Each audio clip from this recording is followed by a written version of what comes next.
protagoniste de l'histoire que je vais vous raconter est un cuisinier. Il est resté coincé sous l'eau pendant 62 heures. Ça fait presque 3 jours. Il est devenu la personne qui a passé le plus de temps sous l'eau et fait donc partie de l'histoire navale.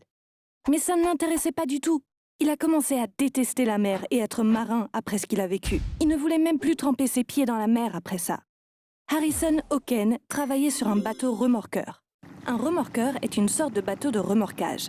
Ces bateaux ont des moteurs très puissants et ils poussent et tirent d'autres bateaux ou des bateaux non motorisés à l'aide d'un épais câble de remorquage. Le héros de notre histoire était cuisinier sur un remorqueur. Une nuit, Harrison et ses collègues sont allés dans leur cabine pour se reposer après une longue journée de travail. Et ils se sont enfermés comme ils le faisaient toujours. Pourquoi fermer à clé? Parce qu'ils étaient près d'un gisement pétrolier dans l'océan Atlantique. C'est au large des côtes du Nigeria. Les navires y étaient fréquemment attaqués par des pirates. C'est pourquoi l'équipage s'enfermait toujours dans leur cabine, pour plus de sécurité. Harrison est parti dormir en même temps que les autres membres de l'équipage. Mais il devait se réveiller un peu plus tôt pour préparer le petit déjeuner. Il s'est levé de son lit comme tous les matins. Il faisait si chaud à l'intérieur qu'il ne portait qu'un caleçon. Il y avait des petites toilettes et une salle de bain à l'intérieur de la cabine. Harrison est allé dans les toilettes et a fermé la porte. En océanographie, il y a un type de vague appelée vague monstre ou vague tueuse. Comme leur nom l'indique, ce sont des vagues dangereusement grosses. Elles apparaissent à la surface de la mer de manière inattendue, même sans trace de tempête. C'est l'un des événements naturels qui effraie le plus les marins. C'est l'une de ces vagues qui a provoqué le naufrage soudain du remorqueur sur lequel Harrison et ses amis étaient. La profondeur de l'eau à cet endroit était de 30 mètres, ou 100 pieds. Le remorqueur a coulé très rapidement. Il a chaviré après avoir touché le fond de l'océan. Tout s'est passé en un clin d'œil. Malheureusement, les 11 se sont noyés. Une seule personne a survécu. Et c'était le cuisinier qui était dans les petites toilettes. Les toilettes dans lesquelles se trouvait Harrison avaient une porte en métal. La porte avait gardé l'eau à l'extérieur. Cet homme chanceux a survécu à l'accident parce qu'il était réveillé et dans un endroit où l'eau ne pouvait pas s'engouffrer. Mais il ne savait pas ce qui se passait. Il n'entendait aucun bruit. L'agitation à l'extérieur avait cessé. Le bateau avait-il coulé? Qu'était-il arrivé à ses amis? Devait-il quitter les toilettes ou attendre à l'intérieur? Il y a réfléchi pendant un moment. Il a finalement décidé de sortir de là. Ça n'a pas été facile d'ouvrir cette porte. Il a essayé de la pousser, mais elle ne bougeait pas. La pression de l'eau l'empêchait de s'ouvrir. Il poussa à nouveau aussi fort qu'il le put. La porte a à peine bougé. Harrison a continué à pousser. Lorsque la porte s'est ouverte juste assez pour qu'il puisse passer, il est vite sorti. Harrison a été choqué par ce qu'il a vu à l'intérieur de la cabine. Tous ses amis s'étaient noyés. Il était vraiment triste. Mais il ne pouvait rien faire. Il était presque à bout de souffle. Il devait sortir du bateau le plus vite possible. Harrison a essayé de nager vers la porte de la cabine. La clé était dans la serrure. Mais le courant à l'intérieur l'empêchait d'avancer. Il a lutté pendant un certain temps. S'il ne pouvait pas sortir, cette cabine serait sa tombe. Mais il ne pouvait pas bouger. Le courant l'a poussé vers la salle de bain de l'autre côté. Et c'est là qu'a eu lieu le premier miracle. La salle de bain n'était pas complètement remplie d'eau. Il restait une petite poche d'air. Harrison a levé la tête de l'eau dès qu'il est arrivé. Il a pris une très grande respiration. S'il était resté sous l'eau quelques minutes de plus, il aurait partagé le même sort que ses amis. Entre-temps, un bateau de sauvetage était arrivé sur les lieux de l'accident. Des plongeurs ont marqué le point où le remorqueur avait coulé. Ils ont plongé à cet endroit.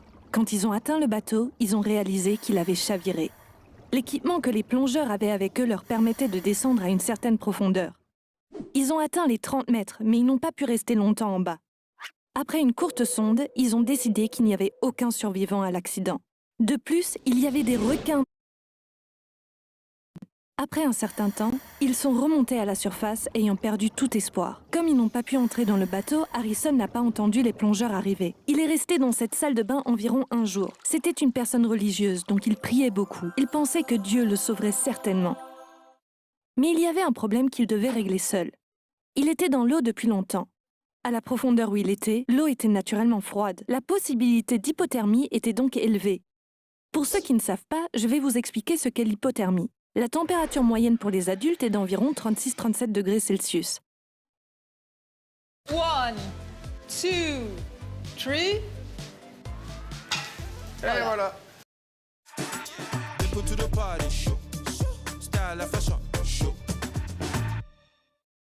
Si cette température tombe en dessous de 35 degrés Celsius, il y a hypothermie. Et c'est un état qui peut être mortel. Si la température corporelle de la personne ne revient pas à la normale, elle se sent d'abord étourdie, puis elle perd conscience. Quand les premiers symptômes ont commencé, Harrison savait qu'il ne pouvait pas rester là plus longtemps. Il devait sortir de ce bateau et bien sûr, sortir de l'eau aussi. Le cuisinier de 29 ans a alors plongé à nouveau dans l'eau. La cabine du capitaine était à côté. La salle de bain avait une porte qui donnait sur cette pièce. Il y a nagé. Il a réussi à atteindre la chambre. Il n'allait pas pouvoir retenir sa respiration plus longtemps. Il est remonté à la surface et c'est là qu'a eu lieu le deuxième miracle. Il y avait aussi une petite poche d'air dans la chambre du capitaine. Ça lui a permis de s'accrocher à la vie une deuxième fois. Après ces miracles consécutifs, voici le troisième miracle qui a sauvé la vie de Harrison. Cette fois, notre héros a vu qu'il y avait un matelas à côté de lui. Il flottait près du sol. Il l'a tiré vers le haut. Il est monté dessus. C'est comme ça qu'il a réussi à sortir de l'eau. Ça l'a sauvé du risque d'hypothermie. Harrison était sous l'eau depuis près de 2 jours. Il avait très faim. Pourtant encore, il n'avait pas bu d'eau. Les humains peuvent rester sans manger environ 3 semaines, mais on ne peut passer au maximum que 3-4 jours sans eau potable. Vous savez que 60% de notre corps est constitué d'eau. L'eau potable est vitale pour nous. Mais ne vous inquiétez pas, le jeune cuisinier a eu de la chance là aussi. Après être monté sur le matelas, Harrison a vu qu'il y avait aussi un gilet de sauvetage à la surface de l'eau. Il l'a pris et l'a mis. Il y avait de minuscules lampes sur le gilet de sauvetage. Il les a allumées. Quand la pièce est éclairée, il a remarqué quelque chose qu'il ne pouvait pas voir avant. Il y avait une canette de coca qui flottait. Il était si heureux de la voir. Il a attrapé la canette, il l'a ouverte et en a bu la moitié. Grâce à ça, il a pu étancher sa soif. Il n'a pas tout bu parce qu'il ne savait pas combien de temps il allait rester là. Après cela, chaque fois qu'il avait soif, il prenait quelques gorgées. Ça faisait presque 60 heures. Les lampes ne fonctionnaient plus. Il écoutait les sons dans l'obscurité. Mais tout ce qu'il entendait, c'était soit d'autres corps qui se cognaient contre des objets, soit le bruit de requins qui s'en nourrissaient. Harrison perdait tout espoir. Il a recommencé à prier. Il n'en avait aucune idée à l'époque, mais l'aide qu'il cherchait n'était qu'à 30 mètres. La société propriétaire du remorqueur avait engagé une équipe de plongeurs experts pour extraire les corps des marins. Les hommes du bateau de sauvetage étaient arrivés sur les lieux et étaient prêts. Puis 6 plongeurs ont plongé. Ils ont construit un petit ascenseur dans l'eau. Ils allaient remonter les pauvres marins dans cet ascenseur. Les plongeurs avaient un système vidéo sans fil. Ils pouvaient ainsi communiquer entre eux et avec l'équipe du dessus. Quelqu'un sur le bateau les suivait depuis l'écran. Quand les plongeurs ont atteint le bateau, ils se sont mis au travail. Après 1 heure de lutte, ils ont pu entrer dans le remorqueur. Ils ont sorti dans l'ascenseur les 4 premiers corps qu'ils ont trouvés. Pendant ce temps, Harrison a commencé à entendre quelque chose. Ces sons étaient différents des autres. Il a pensé que l'équipe de secours était peut-être arrivée, mais il n'était pas sûr.